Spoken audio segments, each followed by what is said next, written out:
पिछले वीडियो में हमने देखा था एक वैगन टिपलर कैसे काम करता है और आज के वीडियो में हम देखेंगे ट्रैक हॉपर क्या होता है, इसका पर्पज क्या है और कोल अनलोडिंग कैसे होता है। तो ट्रैक हॉपर एक अंडरग्राउंड स्ट्रक्चर होता है जिसके ऊपर रेलवे ट्रैक बने होते हैं। जब कोल लोडेड ट्रेन इस पावर प्लांट में आता है तो ट्रेन को इस एरिया में लाया जाता है, फिर ट्रैक हॉपर के ऊपर लाके कोल को डिस्चार्ज करते हैं। जस्ट लाइक वैगन ट्रिपलर, ये भी एक कोल अनलोडिंग सिस्टम है जो कि पावर प्लांट में यूज होता है। इसका मेन पर्पज होता है कोल को ट्रेन से अनलोड करके उसको क्रशर हाउस तक पहुंचाना। ये सिस्टम यूज होता है BOBRN टाइप रेलवे वैगन के लिए। इस रेलवे वैगन्स के बॉटम में डोर लगे होते हैं जिसको ओपन करके कोल को डिस्चार्ज करते हैं। तो चलिए समझते हैं ये काम कैसे करता है। सबसे पहले कोल लोडेड ट्रेन पावर प्लांट के ट्रैक हॉपर एरिया में लाया जाता है। इस ट्रेन को रैक भी बोला जाता है। एक रैक में लगभग 50 to 60 वैगन्स होते हैं और हर एक वैगन में 70 टन से ज़्यादा कोल लोड होते हैं।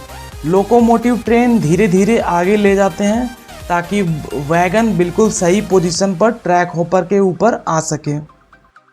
ट्रैक हॉपर के ऊपर रेलवे ट्रैक्स बने होते हैं। जब वैगन एग्जैक्ट पोजीशन पर पहुंच जाता है तो ट्रेन को स्टॉप कर दिया जाता है। अब वैगन के नीचे वाला पार्ट ट्रैक हॉपर ओपनिंग के बिल्कुल ऊपर होता है। यहीं से अनलोडिंग प्रोसेस स्टार्ट होती है। वैगन्स में बॉटम डिस्चार्ज गेट्स होते हैं जिसकी हेल्प से कोल को हम हॉपर में गिराते हैं। सभी वैगन्स में एक गेट ऑपरेटिंग मैकेनिज्म लगा होता है। ऑपरेटर वैगन के लॉकिंग अरेंजमेंट को अनलॉक करता है जिससे गेट ओपन हो सके। कई बार आपने देखा होगा एक ऑपरेटर रॉड जैसे टूल्स इंसर्ट करके वैगन के गेट को ओपन करता है या फिर प्रेशराइज्ड एयर पाइप इंसर्ट करता है जिससे लॉकिंग मैकेनिज्म ओपन हो जाता है और कोल हॉपर में गिर जाता है। जैसे ही लॉक रिलीज होता है वैगन्स के नीचे गेट्स ग्रेविटी के इफेक्ट से ओपन हो जाते हैं। फिर कोल नीचे ट्रैक हॉपर के अंडरग्राउंड पिट में गिर जाता है।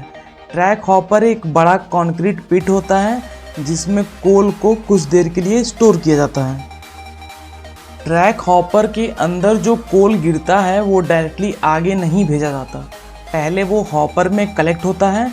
इसका पर्पज होता है कोल को एक जगह स्टोर करना, फिर कंट्रोल्ड मैनर में आगे ट्रांसफ़र करना। अगर कोल सीधा कन्वेयर पे गिरेगा तो कन्वेयर का जो बेल्ट है वो डैमेज हो सकता है। ट्रैक हॉपर के नीचे हैवी ड्यूटी एप्रॉन फीडर या पैडल फीडर लगे होते हैं। ये फीडर्स हॉपर में पड़े कोल को कंट्रोल्ड रेट में ऊपर कन्वेयर बेल्ट पर भेजते हैं। मतलब कोल एक साथ नहीं जाता बल्कि प्रॉपर फ्लो में आगे मूव करता है। ये सिस्टम कन्वेयर को ओवरलोड होने से बचाता है।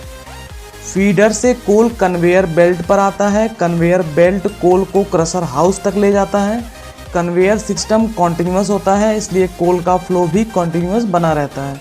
इस लाइन में मैग्नेट्स और मेटल डिटेक्टर लगे होते हैं। अगर किसी वैगन से आयरन पीस या कोई मेटल आ जाए तो मैग्नेट उसे रिमूव कर देता है जिससे क्रशर डैमेज होने से बच जाता है। तो ये था ट्रैक हॉपर का complete working process. Hope you like this video. Please do like. Thank you.